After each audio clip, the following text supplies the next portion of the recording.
यह कहानी एक आदमी की है जो एक गांव में रहता था। गांव के सारे लोग उसे पागल कहते थे, परंतु उस पागल के पास एक अनोखी शक्ति थी। जब भी वह नाचता था तो बारिश हो जाया करती थी। गांव के सभी लोग इस बात को जानते थे और जब भी उन्हें बारिश की आवश्यकता होती वे उस पागल के पास जाते और उसे नाचने के लिए कहते। उसके नाचने से बारिश सच में हो जाती थी। एक दिन शहर से 4 लड़के गाँव में आते हैं। जब वे यह सुनते हैं कि एक आदमी के नाचने से बारिश होती है तो वे हंसने लगते हैं, और जब उन्हें पता चलता है कि वह आदमी पागल कहलाता है तो वे और भी जोर से हंसते हैं। चारों लड़के उस पागल से मिलते हैं और मजाक करते हुए कहते हैं, यह तो हम भी कर सकते हैं, नाच कर बारिश तो हम भी करा सकते हैं। गांव के सारे लोग इकट्ठा होते हैं और वे चारों लड़के नाचना शुरू कर देते हैं।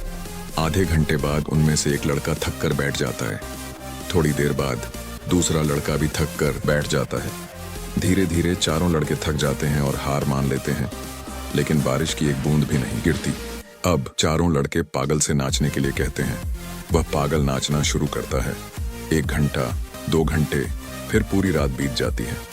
अचानक बादल गरजने लगते हैं और बारिश शुरू हो जाती है। यह देखकर चारों लड़के हैरान रह जाते हैं।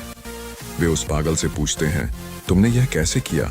उस पागल ने मुस्कुराते हुए जवाब दिया, मैं सिर्फ 2 बातों पर ध्यान देता हूँ। पहला, मुझे पूरा यकीन होता है कि मेरे नाचने से बारिश होगी, और दूसरा, मैं तब तक नाचता हूँ जब तक बारिश नहीं हो जाती।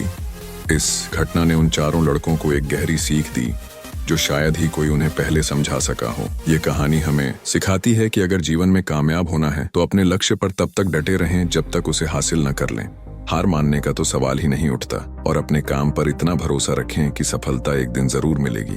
थॉमस अल्वा एडिसन भी हमें यही सिखाते हैं। उन्होंने 10,000 बार कोशिश की और तब जाकर बल्ब का आविष्कार किया। अगर वे हार मान लेते तो दुनिया में आज बल्ब नहीं होता। उन्होंने तब तक कोशिश की जब तक उनका सपना पूरा नहीं हो गया। इसलिए कभी हार मत मानो, अपने काम पर बने रहो और अपने आप पर यकीन रखो।